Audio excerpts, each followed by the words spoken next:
Para poder conversar sobre la coyuntura actual, sobre la situación también que tiene que ver con el estado de emergencia y el toque de queda, se encuentra en la línea telefónica y también por videollamada el general del Ejército Peruano en retiro, Roberto Quiabra, quien también ha sido exministro de Defensa, a quien le damos la bienvenida. ¿Qué tal? ¿Cómo está, general Quiabra? Don Mario Bray, ¿qué tal? Buenas noches, gusto escucharlo. Qué gusto verlo después de tiempo. Bueno, y la Así es. pregunta va de frente, ¿no? ¿Funcionó a su juicio la cuarentena en el Perú hasta el 30 de junio, sí o no? Fíjese, la guerra se mide por resultado. Y nosotros el resultado que hoy día tenemos en nuestro país, después de 100 días, la resumimos en cuanto a la economía, haber perdido en 3 meses 10 años de estabilidad económica y para los más viejos como yo, haber sufrido 10 años de una inflación imparable. En cuanto a la salud, usted acaba de mencionar 9.000 fallecidos.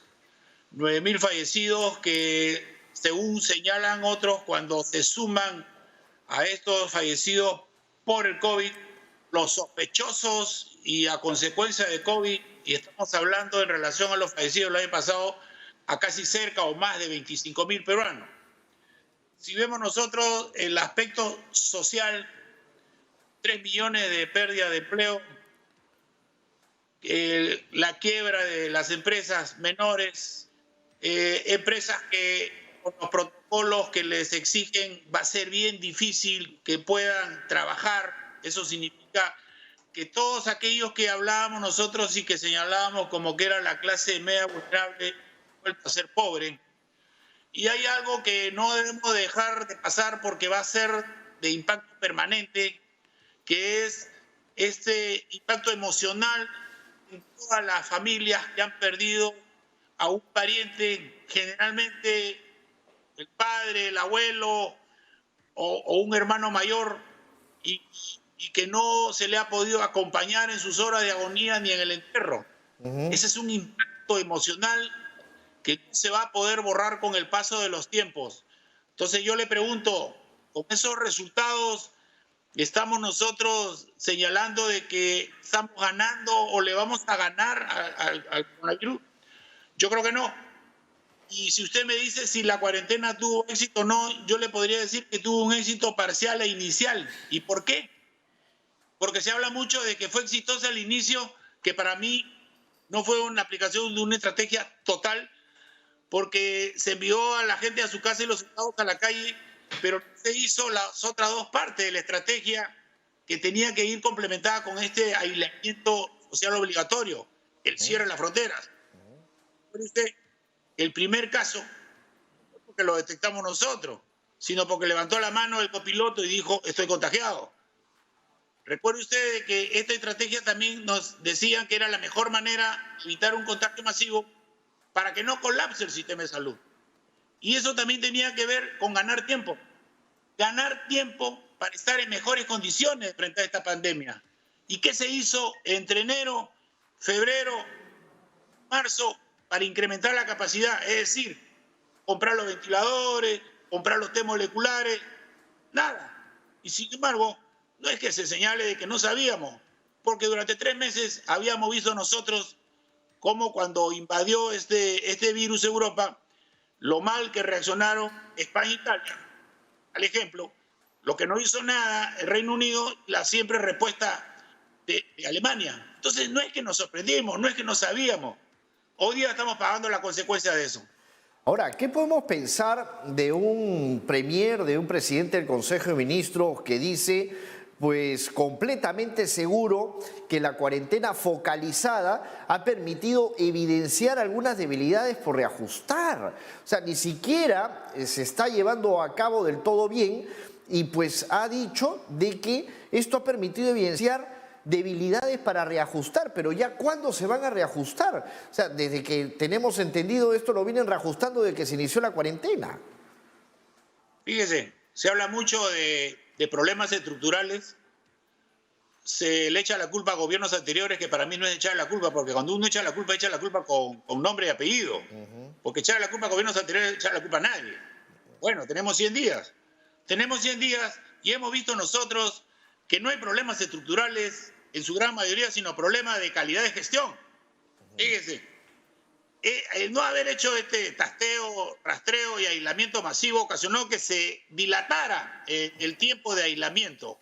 Se dilata el tiempo de aislamiento y se genera pues un desborde social que hemos visto nosotros antes de que se dé fin a la cuarentena, motivado porque hay familias que ya tenían que buscar cómo subsistir. ¿Por qué?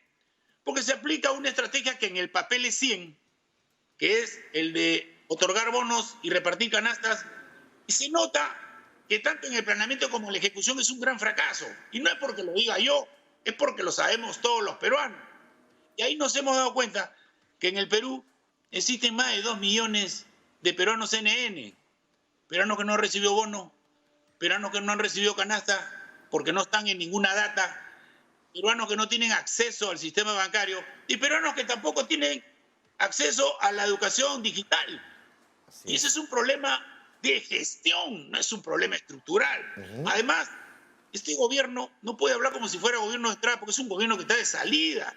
Es un gobierno que ya sabía los problemas que teníamos. Si no, veamos cómo se llama el año, ¿no? Este año se llama el año de la universalización de la salud.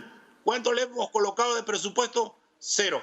Vamos, lo que es gratis cuesta y no ayuda. Como bien dice, es un problema de gestión. Pero ahora, ¿cómo podemos remediar el tema de la gestión? Porque esto hemos podido observarlo año tras año. Y definitivamente cuando nos ha tocado esta pandemia, nos ha golpeado bastante fuerte. Ahora, en cuanto a lo que tiene que ver, por ejemplo, con las principales medidas, ¿usted está de acuerdo que el ministro de Defensa esté todo el tiempo señalando a la ciudadanía como la culpable y que diga que el toque de queda o la cuarentena podría volver en cualquier momento? O sea, está en una forma amenazante constante. Esto crea sin duda una preocupación en la ciudadanía también. ¿Cómo es que habría que tener una estrategia en este sentido para al mismo tiempo también enfrentar la delincuencia? Fíjese, usted cuando habla de estrategia es un conjunto de actividades que hace, no es una sola.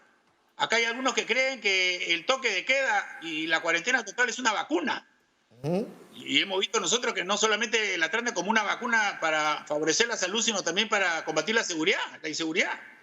No es una vacuna. Entonces, usted tiene que, a la aplicación del toque de queda, que para mí debió empezar a las 23 horas, bueno, empecemos con las 22 horas hasta las 4 de la mañana y eliminar el domingo, tiene que ir acompañada con lo que han hecho todos los países y nosotros no lo hemos logrado, rastreo, testeo y seguimiento y aislamiento de los contagiados y de todos sus contactos.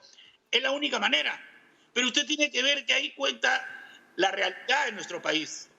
La realidad de nuestro país nos dice que hay 2 grandes focos de contacto: el caos y el servicio de transporte público. ¿Qué hace usted atrincherando a todas nuestras familias en sus casas si ya se contagiaron durante todo el día?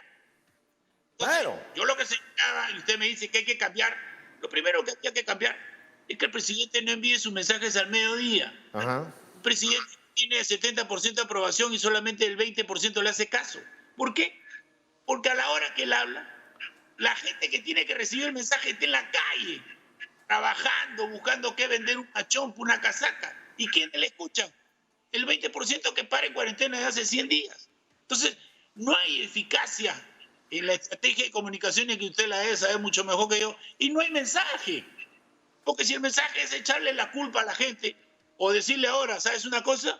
Ahora el culpable eres tú, y si te contagias, ve cómo haces. Entonces, vemos que lamentablemente para nuestro país no hay una estrategia de salida que nos diga, mira, los 100 días que hemos estado nosotros en cuarentena ha permitido que tengamos una salida que esperábamos, en lo económico, en lo social, en la salud. No, vemos que todos son parches reactivos. Yo le pongo un ejemplo, y usted me dice qué cosa hay que hacer. Lo primero hay que eliminar la burocracia del Estado. Todos sabemos que el Estado debe ser pequeño, el Estado debe promover, fiscalizar, pero tenemos 19 ministerios llenos de gente incompetente y corrupta, porque así lo hemos visto con Lavajato y compañía, donde se habla con una tranquilidad de que los funcionarios no quieren firmar porque tienen miedo. ¿Y qué hace ese funcionario en ese cargo? Entonces, usted tiene que combatir la causa. Y para mí, la causa de que no existe una estrategia integral es que los ministerios no pueden seguir siendo 19, porque hay ministerios que tienen funciones superpuestas con responsabilidades sin definir. Total, tarea de toda responsabilidad de nadie. Reajustemos. Reajustemos y convoquemos a todos. Acá ha faltado articulación. Hemos dejado de lado a los gobernadores. Entonces, si hemos dejado de lado a los gobernadores, preguntemos, si en una emergencia de esta naturaleza, en la estructura del Estado, con sus ministerios y los gobernadores, no nos han servido y no han sido de utilidad, bueno, hay que sacarlo, hay que reemplazarlo. Eso es lo que hay que hacer. Porque si no, vamos a seguir lo mismo. ¿Qué vamos a hacer?